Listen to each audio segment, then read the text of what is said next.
halkee ayay ku dambeysay noloshii Bashaar al-Assad iyo qoyskiisii kadib markii ay sabab u noqdeen dhimashada 100,000 oo shacab Suuriyaan ah barakaca in ka badan 6 milyan oo qof iyo sidoo kale 130,000 oo qof ku xirnaa habsiga kala duwan ee dalka Suuriya.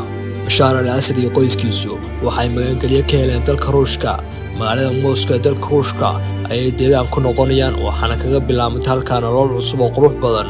Moscow waxay ka iibsadeen qoyskan dhismo gaaraya ilaa 20 biyaano dhaqaale ahaan waxa ku baxay gurigan 30 milyan oo doolarka Mareykanka ah.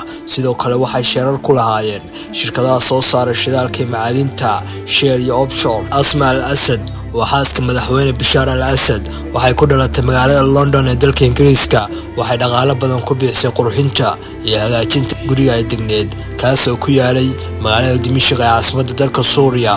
100,000 ay ku qarash gareeshay shirkadaha iyo gawaarida ay iibsanaysay lacagtaas oo ahayd lacagtii shacabka ay xasuuqeen ee reer Suuriya.